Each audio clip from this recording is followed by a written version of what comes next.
বলে আমরা পালাবার সুযোগ পাবো না। আমি বলবো আমার নতুন প্রজন্ম যেভাবে জেগে উঠেছে, আপনারা যদি নির্বাচন বানচাল করার চেষ্টা করেন, আবার যদি অশান্ত পরিবেশ সৃষ্টি করার চেষ্টা করেন, আপনারা এই পালাবার সুযোগ পাবেন না। বেগম খালেদা জিয়ার মুক্তি, বিদেশে চিকিৎসা একমাত্র আদালতের মাধ্যমে হতে পারে, অন্য কোনো পথে না। আপনারা তা জান না। প্রমাণ হয়েছে দোষী, মিথ্যাচার করেছে, অথচ যখন বিচার হয়ে তার দণ্ড দেওয়া হলো, তখন তার বিরুদ্ধে আজকে আন্তর্জাতিক চক্র এবং বাংলাদেশের একটি বিদগ্ধ গোষ্ঠী আজকে সেই বিচারের বিরুদ্ধে, আদালতের বিরুদ্ধে অবস্থান নিয়েছে। এর থেকে লজ্জার কি হতে পারে?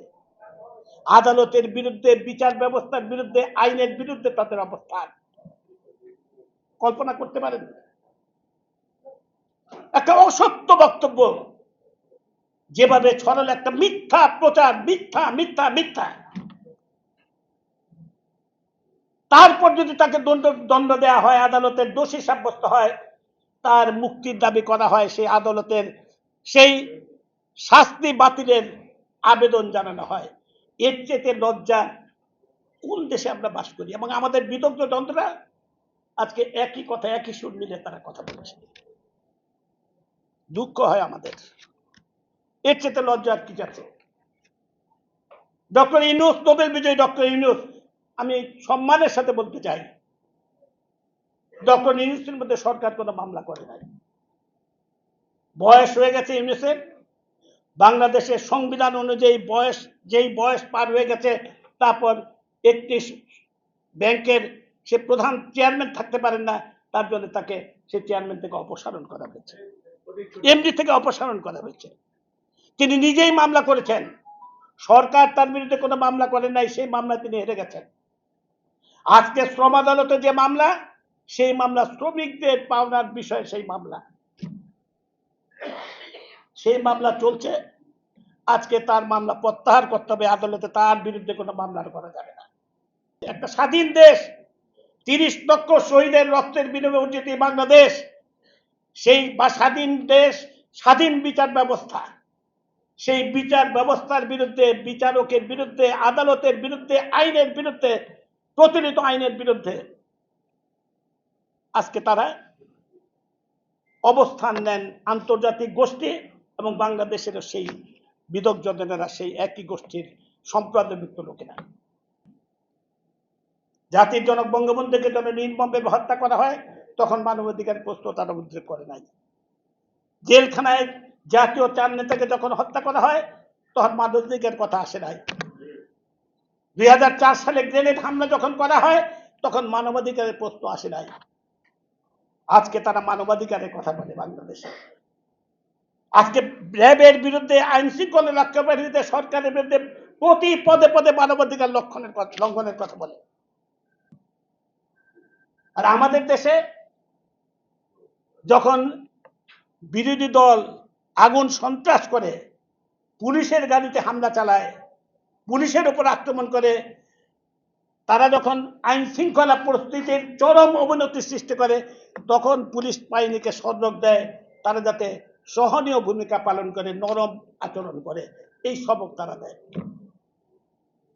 তারা সাথে সাথে আততায়ীকে গুলি করে হত্যা করে, আর আমাদের পুলিশ বাহিনীকে বলে তোমরা মার খাও কিন্তু সহনীয় আচরণ করবা।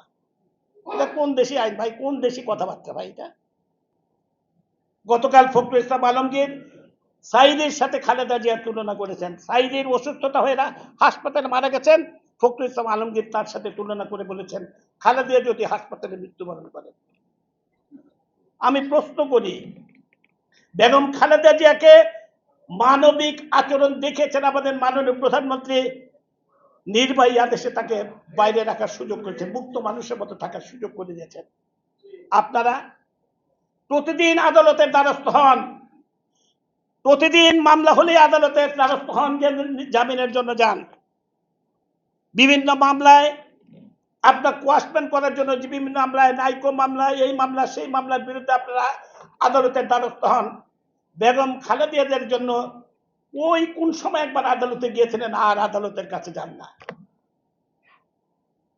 বেগম খালেদাদের মুক্তি, বিদেশে চিকিৎসা একমাত্র আদালতের মাধ্যমে হতে পারে, অন্য কোনো পথে না। আপনারা তা জান না। আপনারা তাকে জেলখানায় রাখতে চান, রাজনীতি থেকে মাইনাস করতে চান। আপনাদের সেই ভারপ্রাপ্ত সভাপতি তারেকের নির্দেশে খালেদা জিয়াকে রাজনীতি থেকে মাইনাস করার জন্য আজকে আপনাদের পদক্ষেপ। আর না হয় তার জন্য মুক্তির লড়াই করতেন, আন্দোলন তীব্রতর থেকে তীব্রতর করতেন। আর না হয় আদালতের সত্যিকার ভাবে বারবার আদালতের দ্বারস্থ হতেন তার মুক্তির জন্য। দুইটা পথ ছিল, আন্দোলনকে তীব্র করে তার মুক্ত করা, অথবা আদালতের বারবার আদালতের শরণাপন্ন হয়ে আদালতের মাধ্যমে তাকে মুক্তি নিশ্চিত করা, বিদেশে চিকিৎসার ব্যবস্থা করা। কোনোটাই তো করেন নাই। আমরা যখন স্মার্ট বাংলাদেশ কথা বলি তখন তারা বলে টেক ব্যাক বাংলাদেশ। এরা সমস্ত অর্জনকে দর্শক করে দিতে চায়। এরা গণতন্ত্রকে হত্যা করে, গণতান্ত্রিক ধারাকে আজকে নস্যাৎ করতে চায়। তাই বন্ধুরা আমার, আমি আহ্বান জানাবো সবার প্রতি। আমি প্রথমেই বলেছি, যুদ্ধ আমাদের সংগ্রাম, আমাদের যুদ্ধ, সবকিছুই আজকে সেই ৭১-এর ঘাতকদের, সেই উত্তরসূরিদের বিরুদ্ধে আমার নতুন প্রজন্মের সাথে সেই লড়াই। জয়লাভ করবে আমাদের নতুন প্রজন্ম, ৭১-এর নতুন প্রজন্ম। ৭১-এর ঘাতকদের প্রজন্মদের পরাজয় অনিবার্য। বলে আমরা পালাবার সুযোগ পাবো না। আমি বলবো, আমার নতুন প্রজন্ম যেভাবে জেগে উঠেছে, আপনারা যদি নির্বাচন বানচাল করার চেষ্টা করেন, আবার যদি অশান্ত পরিবেশ সৃষ্টি করার চেষ্টা করেন, আপনারাই পালাবার সুযোগ পাবেন না।